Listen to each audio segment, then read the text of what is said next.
Hola, soy Walter Vargas y te doy la bienvenida a Psicogenia.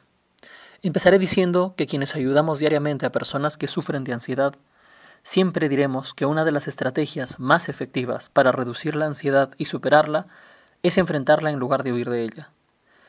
Y claro que no es fácil llegar a este punto, porque en la mayoría de casos los síntomas son tan desagradables que la respuesta más natural de las personas es huir de ella o intentar hacer cosas para que nunca más regrese.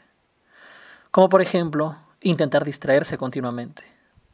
Pero hoy quiero invitarte a dar un paso más en tu lucha por superar la ansiedad. De hecho, déjame decirte que este paso muchas personas lo dan por el simple hecho de estar hartas y agobiadas de sentir la ansiedad por tanto tiempo, y al no poder llevar una vida como quisieran, cansadas de este martirio, dan ese paso al vacío. Hoy hablaré de lo que en terapia conocemos como exposición, y con esta palabra nos referimos a exponerse o acercarse de manera voluntaria y planificada a las ideas, imágenes mentales, situaciones u objetos que nos generen ansiedad. Y te preguntarás, ¿pero por qué tendría que acercarme de manera voluntaria a lo que me pone ansioso? Eso parece una locura. Pero ten en cuenta que en la medida en la que te acerques de manera repetitiva, y aunque sea mínimamente a la situación temida, ésta irá perdiendo potencia. Recuerda, ésta irá perdiendo potencia. O lo que se conoce como desensibilizarse, o sea, ya no serás tan sensible a dicha situación. Y llegará un punto en el que ya no te afecte incluso. Te pongo como ejemplo a alguien que en su trabajo diario tiene que ver sangre. Digamos una enfermera o un médico. Al inicio, esto puede causarle cierta incomodidad o ansiedad. Pero luego de hacerlo tantas veces, esta imagen ya no les generará ansiedad. Porque sin darse cuenta, se habrán desensibilizado. Y este principio psicológico aplica para cualquier caso de ansiedad o miedo. Sino que casi nadie recurre a esto porque la lógica siempre indicará alejarse de lo que nos genera ansiedad. Pero acá viene una cuestión. Te puedes alejar de algunos elementos temidos en determinadas circunstancias. Por ejemplo, si vives en una ciudad y lo que te genera ansiedad son las serpientes de cascabel, te puedes alejar. Pero, ¿qué tal si lo que te genera ansiedad son pensamientos o imágenes mentales que te vienen de la nada? En cualquier momento del día, ¿a dónde puedes huir para que estos no vengan? Pues son estos los casos en los que las personas se sienten atrapadas. Y ahora, cuando hablo de situaciones que producen ansiedad, puedo poner los siguientes ejemplos. Personas que se ponen ansiosas cuando tienen que volar en aviones, o que les pone ansiosas un animal determinado. Hay a quienes, por ejemplo, les genera mucha ansiedad hablar en público.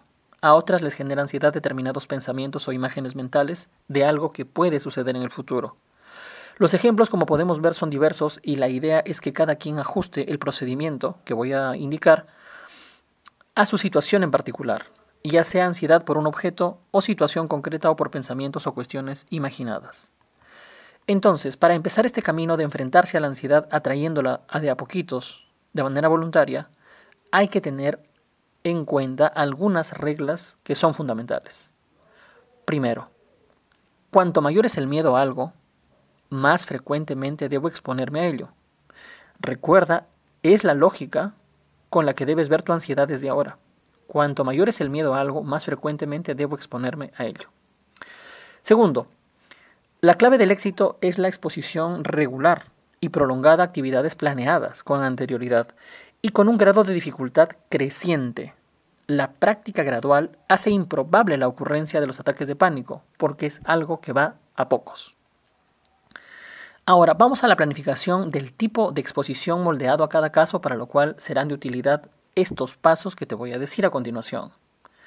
Tenlos en cuenta y hazlos como te los voy a decir. Vamos con el primero. En primer lugar, tienes que hacer una lista de las situaciones que evitas o que te producen ansiedad. Los objetivos deben ser claros y precisos. Tómate tu tiempo para hacer tu lista. Piensa bien, sé minucioso y escribe todo esto, toda esta lista de situaciones que te generan ansiedad en un cuaderno o en un bloc de notas. Te diré algo aquí adicional. El solo hecho de escribir las cosas que dan miedo o que generan ansiedad, para muchas personas ya representa una exposición. O sea que el hecho de ir anotando ya genera una leve ansiedad que la persona tiene que tolerar y enfrentar. De tal manera que esto es ya un paso dentro de ese afronte, dentro de esa exposición. es el momento en el que empiezas a ver a la ansiedad de frente, que es lo que queremos hacer.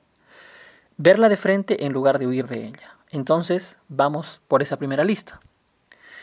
Vamos con el segundo punto. Una vez hecha la lista, ordena las situaciones según el nivel de ansiedad o impacto que te genera estar frente a ellas. Ponle a cada situación de tu lista, una puntuación del 0 al 10, donde 0 es lo mínimo y 10 es un nivel el más alto.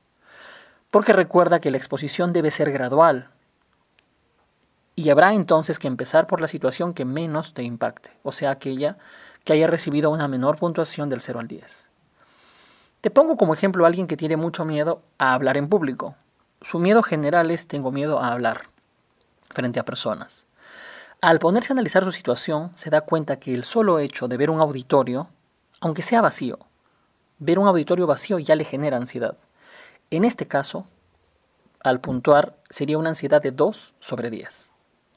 Pero también se da cuenta que cuando tiene que ir a comprar y hablar con el encargado de la tienda también le genera una ansiedad. En este caso, una ansiedad de 5 sobre 10.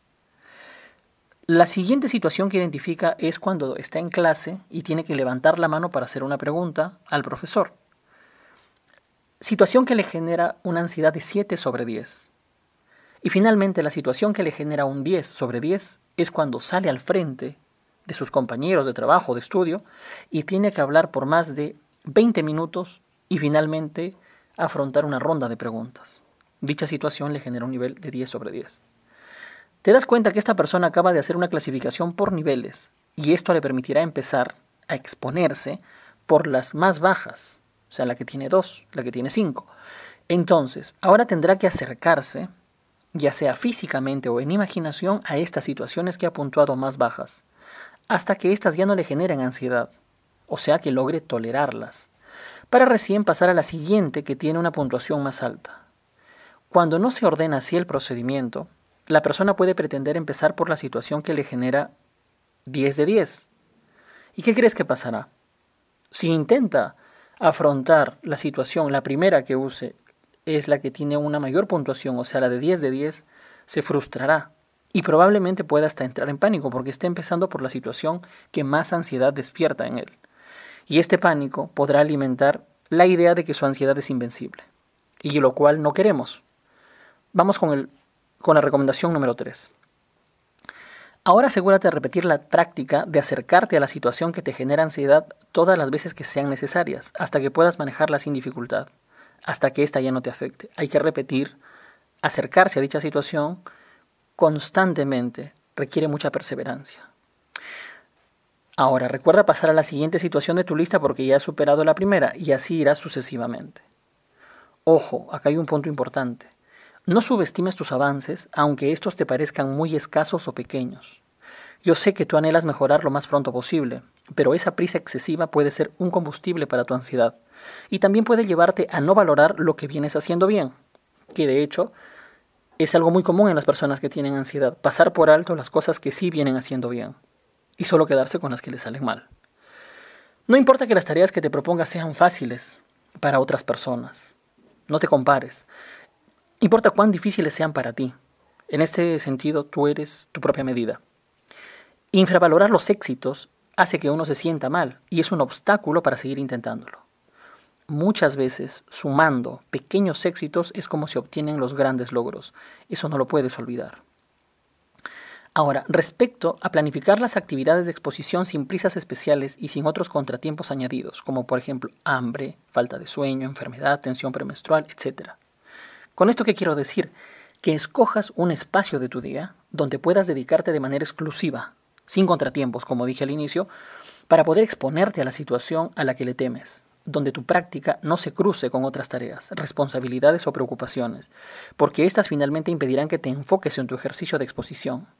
Y esta mínima diferencia puede hacer que no tengas los resultados que buscas.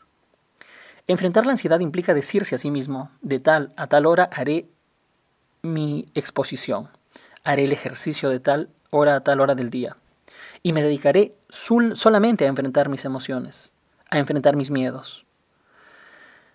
Y necesito este tiempo porque a lo mejor me pondré un poco ansioso y tardaré un poco en restablecerme de esa sensación.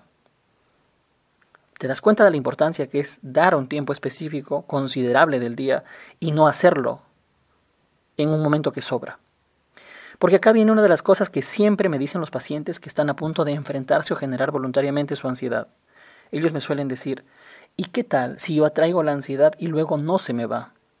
¿O qué tal si me pongo ansioso y me desespero y me pongo a llorar? Si bien estas ideas son muy naturales, también permiten ver lo atrapada que está la persona. Y darse cuenta de esto debe ser una motivación para decidirse de una buena vez a enfrentarla. Además, frente a estas ideas hay que recordar que la ansiedad finalmente sí se irá. Tranquilos, sí se irá. Puesto que ninguna emoción dura para siempre de manera ininterrumpida. Y respecto a lo de llorar, la persona tiene que darse ese permiso, tienes que darte esa licencia para poder llorar. Y por eso es importante que dispongas de un tiempo y un espacio físico adecuado para hacerlo. Por ejemplo, tu lugar de trabajo posiblemente no será el espacio oportuno para hacer este ejercicio, porque al haber más personas, posiblemente tengas un elemento de vergüenza que te dificulte hacer bien esto. Es también muy útil que alguien que padece ansiedad no interprete su llanto, sus lágrimas, como una expresión de debilidad. Hay que tener cuidado con eso. O de que llorar significa que está cayendo más al fondo, yendo más al hoyo, más al abismo. Estas ideas tenemos que modificarlas, cambiarlas, son ideas equivocadas. Si queremos mirar a la ansiedad a los ojos no podemos pensar de esa manera. ¿Sí? Las primeras veces tal vez será inevitable llorar, pero si uno vuelve a hacer la tarea, vuelve a exponerse, esto ya no sucederá. Y eso será un indicador de que se está desensibilizando, de que sus temores ya no le afectan tanto como antes. De hecho, si la primera vez que se expone hay un llanto muy marcado, es un sinónimo de que está muy sensible y de que precisamente tiene que lograr desensibilizarse. Y no es sinónimo de debilidad, como dije hace un momento. Algo que debemos tener en cuenta para acompañar nuestro proceso de exposición a la situación temida es llevar a cabo respiraciones lentas y profundas antes y durante los ejercicios de exposición. Recuerda, respiraciones lentas y profundas antes y durante los ejercicios de exposición. De modo que se pueda sustituir una respiración rápida y entrecortada por una respiración más lenta, más relajada. La respiración lenta, como ya hemos visto en otros podcasts, contribuye a que la ansiedad genere menos síntomas o que estos no sean tan intensos.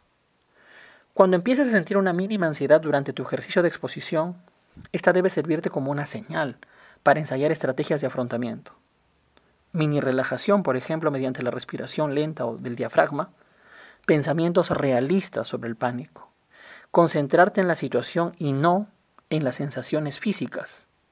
Por pensamientos realistas acerca del pánico me refiero a decirse a sí mismo que el pánico no acabará con nosotros, que es un estado pasajero, que es algo que va a irse, que nuestro mismo cuerpo está generando esas sensaciones, pero que no implican una enfermedad grave.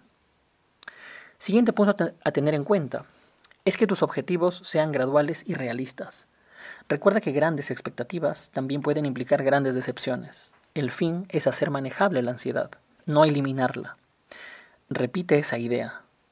Hay que hacer la ansiedad manejable. Por ahí se empieza.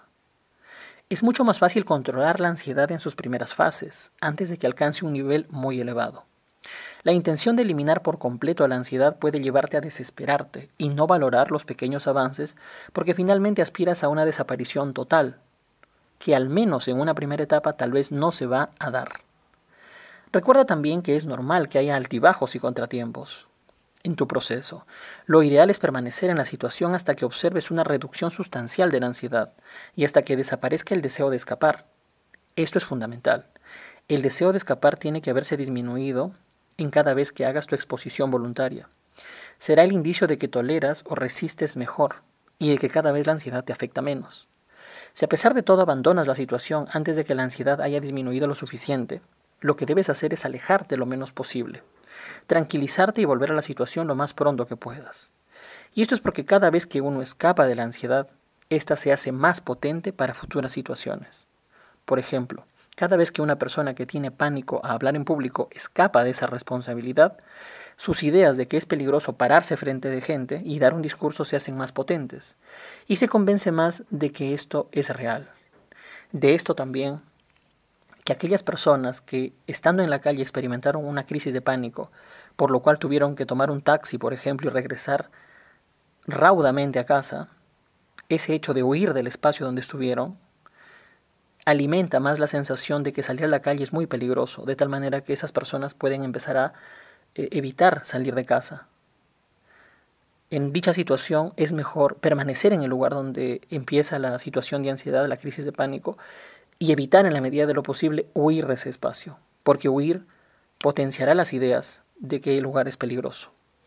Entonces, con todo lo que he explicado, espero que ahora tengas un poco más claro por qué es importante acercarte a tus miedos, cómo acercarte gradualmente a ellos, qué es la desensibilización y lo importante que esto puede ser para que superes tu problema de ansiedad. Se despide de ti Walter Vargas. Si quieres agendar una sesión psicológica con nosotros, escríbenos al WhatsApp del número que figura en pantalla.